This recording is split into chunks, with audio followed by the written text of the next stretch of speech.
Hello everyone. Back again with film recaps.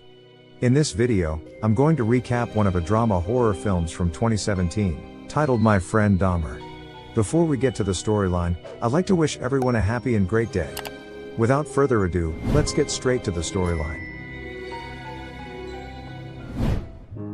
This movie is based on a true story of the infamous American serial killer, Jeffréy Dahmer. Between the years of 1978 and 1991, Dahmer murdered 17 men and boys in truly horrific fashion. Rape, dismemberment, necrophilia and cannibalism were all parts of his modus operandi. In this film, we get to see Jeff Dahmer in his senior year of high school, back when he was an awkward loner growing up in the 80s, before he became the psychotic killer he is known for.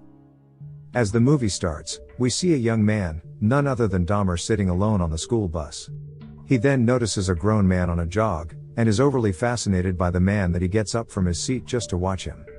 Here we can see again that Dahmer develops an obsession with the male jogger, as he keeps watching the man even after the bus drops him off. Afterwards, Dahmer is seen carrying a plastic bag, and when he stumbles upon a couple of neighborhood teens, he explains that he's carrying a dead cat he found and is going to try and dissolve it in acid, which he has access to because his father is a chemist.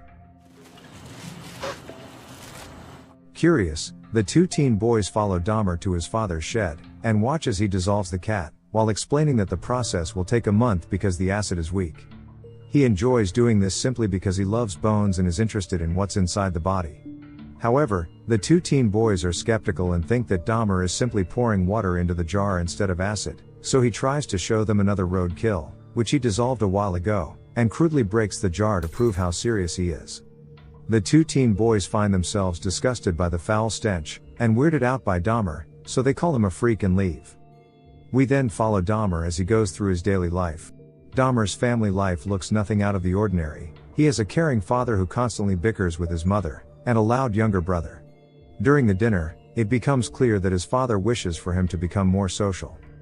At school, his classmates think he's weird and some even bully him, except for one similarly awkward boy, who he sits next to at lunch and asks him to go to see a concert together. But aside from that, he sits alone in biology class, and seems fascinated by a preserved animal inside a jar in the lab. When Dahmer gets home, we see that he creepily has stolen the preserved animal to keep to himself. But contrastingly, when he gets inside the house, he sees that his parents are arguing once more and don't care that their sons are listening, so he tenderly guides his little brother away to keep from having to listen. One day after the school band practice, Dahmer finds his only friend getting harassed by the school jocks, but simply stands idle and opts to walk away, even though the friend tries to talk to him and get him to come help. That very day, his dad comes home early from work, and becomes infuriated when he realizes that Dahmer has made no progress in making friends, and instead prefers to toy with his preserved animals in the shed as he always does. And so, the dad storms into his shed, and begins throwing his preserved animals into the trash can, while scolding him to try and be more normal and stop all this. From now on, the father will shut the shed and take it down. After the intervention, Dahmer tries to stay on school grounds on the next day, and is suddenly approached by a drug dealer classmate, Fig, but it doesn't take long before he loses interest, and decides to walk home instead. At some point, he waits by the side of the road, while staring at his bone collection in deep thought. Until the jogger from the beginning of the movie passes by, and catches his interest yet again. When he's back home later that day, his father apologizes for being harsh, and explains that he doesn't want Dahmer to end up like him, who spends too much time in labs and doesn't have many friends. The father tries to make it up by presenting him with a pair of dumbbells, hoping that Dahmer might get into working out, and hopefully snatch a pretty girl someday. To satisfy his father, he begins working out, but still secretly spends his days out in the woods, trapping critters in hopes of collecting their bones. One day in class, a history teacher tries asking him a question, but Jeff, who is too lazy to answer, decides to speak to the teacher with a silly voice, which surprisingly gets the entire class to laugh. I don't know. He then sees this as an opportunity to make friends, so when he's walking down the hallway later, he starts making weird noises and doing random gestures. He even pretends to have a seizure to get everyone to laugh, and it actually works. Until the bell rings and everyone heads to class, leaving him alone. This eventually becomes a thing he's known for, and one day a group of teenage boys who think he's hilarious decide to ask him to sit at their table for lunch. They are Durf, Mike, and Neil. It is revealed that Jeffrey imitated the speech and gestures of his mother's interior decorator, who has some kind of disorder. Jeffrey inspires Durf to draw him in various situations, and it is here that Durf and his friends form the Dahmer fan club. The four of them surprisingly get along so well, that they'd like to come up with epic pranks to liven up their senior year. They start with getting Dahmer to make random noises in the library, and have the librarian blame someone else for it. They also run down the hallway while pretending to have seizures together. However, in between Dahmer's seemingly improving social life, one day he discovers that his mother, who was a former drug addict, is having a relapse. He tries to convince her to stop and go to the doctor, but to no avail. Despite it all, he goes on with his days, and one day a weird instance happens when he's out fishing with a couple of his friends. After hooking a fish, his friends asks him to let the poor fish go. Dahmer, however, opts to violently gut the fish instead, claiming that he's curious what its insides looks like. His friends of course find this disturbing, but still don't register this as a red flag. One of his friends, Neil, is the photographer for the school's yearbook, and so is their next prank. Dahmer comes up with the idea to put himself in every school club's yearbook picture, which his friends happily agree to. The following day, they start to carry out their plan, and in the end, the boys manage to perfectly pull off this prank. Afterwards, Dahmer comes home bringing his friend Durf, to excitedly announce to his dad that he's joined a lot of clubs this year, but his dad is too occupied arguing with his mom to notice. The fight eventually makes Durf feel awkward, so he excuses himself and goes home. In secret, Dahmer makes it a habit to hide behind the trees just to wait for the jogger to pass, seemingly having grown a crush on the grown man. Until one day, it just so happens that the three of them are hanging out, right when the jogger arrives and is greeted by Mike. As it turns out, he is Mike's family doctor, whose name is Dr. Matthews. We can see that young Dahmer appears flustered throughout this interaction, but his two friends don't seem to notice. When Dahmer comes home, he finds his parents fighting again, this time over his mother impulse buying a car. The frustrated dad takes a bottle of liquor to calm himself down, which Dahmer sneakily steals, and that's when he starts drinking. On the next day, Dahmer and his friends are casually talking in school, when their drug dealer classmate Fig suddenly walks up to them, to show off the fact that his former Nazi father just gave him a pocket knife. He then cuts himself with it and begins sucking his own blood, which weird out the three boys, but not Dahmer. As time goes on, Dahmer eventually becomes sort of an alcoholic, and comes to school reeking of alcohol, to the concern of Durf. He also still secretly goes around collecting road kills, and dissects them after.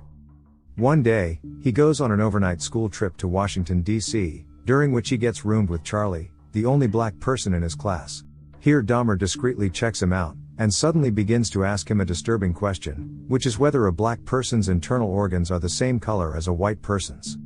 Charlie, who is weirded out, but is probably used to racist questions, decides to ignore him. When the boys are walking down the streets of DC on the next day, they joke about getting an interview with the vice president for their school newspaper, which Dahmer takes seriously.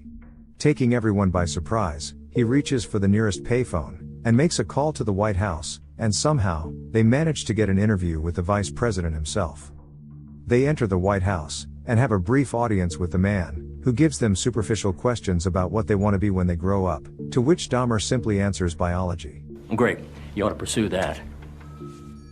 When they get home, Durf expresses how impressed he is with Dahmer before they part ways, but Dahmer's euphoria from the trip doesn't last long, because as soon as he gets into the car, his dad breaks the news that he and Dahmer's mother are on the verge of divorce, and that his dad has decided to live in a motel for the time being.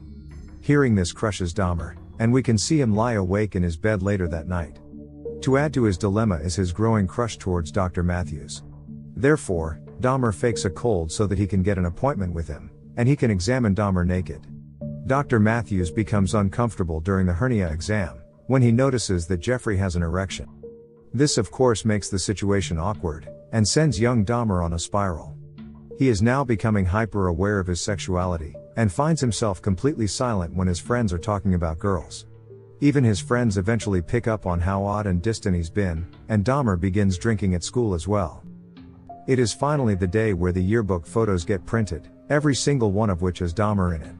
But unfortunately, A teacher walks in on the three boys laughing at the pictures, and realize what they're up to, so she starts crossing out Dahmer's face on every single one of them, which completely ruins their plan. Meanwhile, Dahmer is drowning in both his parents' impending divorce as well as his sexual awakening. He is also visibly disturbed when the family pays his father a visit at the motel, and his parents end up arguing in the parking lot over custody. So when he gets home right after, he locks himself in his room, and lays in his bed, cuddling Dr. Matthews' dead body. But luckily, it is only his imagination. On the other side of the town, Dahmer's friends are out at a party, where a couple of their classmates tease them for not hanging out with Dahmer lately, which is a shame because Dahmer makes them more interesting. Feeling challenged, Durf bets that he could get Dahmer to do a fake seizure attraction at the mall this weekend, an idea which Neil isn't too happy about, because he feels like they're treating Dahmer like a zoo attraction. Still, Durf goes on with his plan, and bribes Dahmer with some money to get him to say yes. And so that weekend, a very drunk-looking Dahmer sits in the backseat of Durf's car as they drive up to the mall. Once they arrive, Dahmer goes on and performs his seizure act, while his school friends watch and laugh.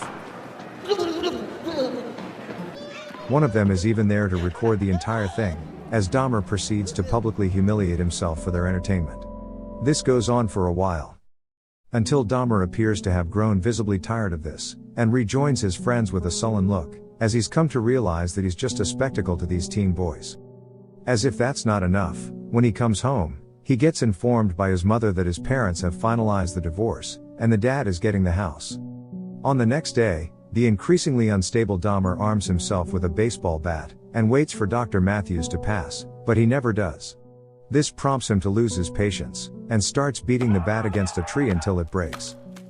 That same day, a couple of neighborhood kids discover a disemboweled animal remains, which becomes the talk of the school on the next day, because people find it creepy how someone would do that.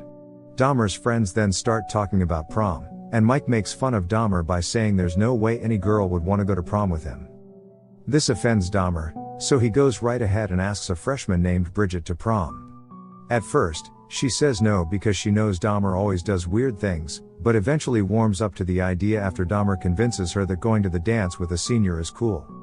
And so they end up awkwardly going together, to the surprise of Dahmer's friends. At some point during the night, Neil, who was against making fun of Dahmer at the mall, decides to walk up to him, and apologize for what happened, which Dahmer accepts.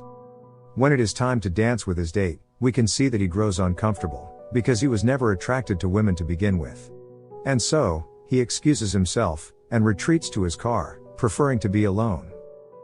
On the next day when he comes home from school, he finds his mother stuffing her things inside the car, and taking his brother with her to live with her relatives.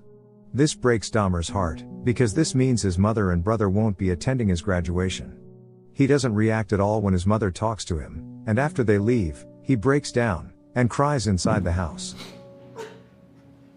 On his graduation day, Dahmer doesn't seem excited at all, and here the father congratulates him and hands him the keys to the family car, without knowing Dahmer's mother has left him completely alone. A few days after, Durf finds Dahmer walking alone by the side of the road, and decides to give him a ride home.